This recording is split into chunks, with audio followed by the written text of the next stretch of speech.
It's TLC Thursday, and I'm Crystal Fuentes, your host and coach. We love to give you videos every Thursday that will hopefully expand your heart and expand your mind while making your life a little easier.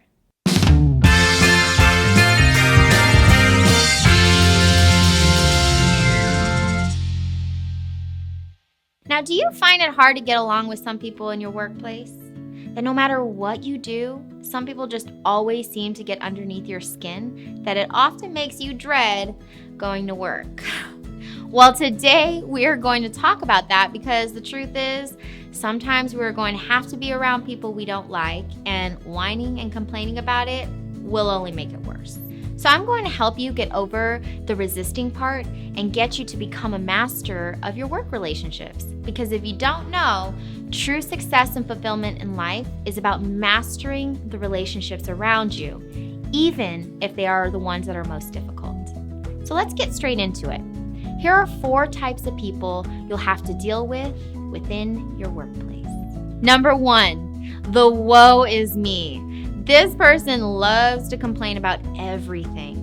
He or she truly believes life is out to get them. They will be the ones severely complaining about why the grocery store didn't use their $1 off coupon, or, just to the complaining at work because they got a workload that they shouldn't have gotten. How you deal with a woe is me is you just deal with them by not feeling their disdain for life. When you cater to that behavior, they will always come to you to vent because you then become their audience. The woe is me is all about the drama, and drama needs an audience, so don't be their audience. Instead, lead by example. Direct the conversation to one that is more neutral, or by setting clear boundaries with them. For example, Susie, I'm so sorry your day isn't going well, but for the time being, I'd rather talk about things that will make our time worthwhile. Number 2, the click keeper. This person is the opposite of a team player. Instead, he or she, mostly she, creates their own clique, and you are either in it or not. This person has stuck with the high school model of how relationships should be and makes it very hard for you to feel good about yourself if you aren't in their group. You're wearing sweatpants. It's Monday.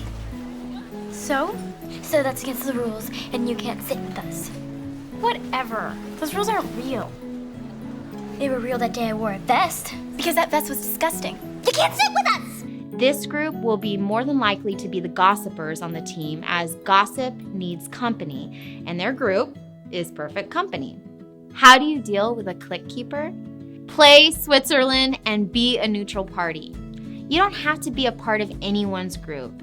You doing you in the most friendly and caring way possible will send a message that you are not one to be pulled into a clique or gossip. People, no matter what personality or work, will respect that. And should they try to pull you in it, nonchalantly and politely change the subject to direct them to something the team can work on together instead. Number 3, the grumpy cat. This person is very unapproachable and often an energy sucker. If you have to work closely with them, you probably find it to be a drag because you may feel there's nothing you can do to get them out of their mood. But guess what? It's not your responsibility to change anyone's mood. Your responsibility is to manage your own mood. So, with that said, don't take their behavior personally. You can always set boundaries when you need to if they cross lines, but like I said before, when you focus on you and what you can give to the team, it makes it hard for anyone to disrespect that. Number 4, the opportunist. This person will show up as a friend, but will take full advantage of opportunities, even if it means throwing you under the bus. Just when you thought you could confide in this person, he or she is telling the boss everything you thought was a secret. This person may also be the star of the team, and in doing so, may dim others' lights being buddies with the boss. Now, I don't want you to be guarded and feel like you can't trust anyone because of this, but how you deal with an opportunist is like this. First, don't say anything that could compromise your job. Definitely don't let them dim your light, but also don't try to compete with them, because most of the time, an opportunist gets themselves into compromising situations, and that's just not something you want to be dragged into. Okay, my lovelies, there you have it. Those are the 4 types of people that you may be working with and kind of how to deal with them. Remember, the only person you can ever control is yourself. So be sure to set clear boundaries, but don't take the behaviors of others personally.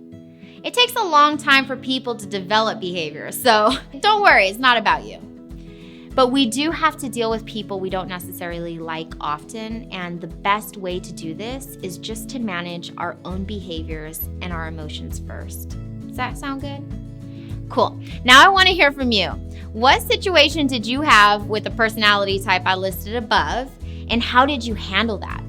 We all learn from each other, and I want to know. So, after this video, make sure you check out theladiescoach.com for more insights and resources that could make your life a little easier. Also, subscribe to our mailing list to get your free video on my 10 tips. My 10 tips.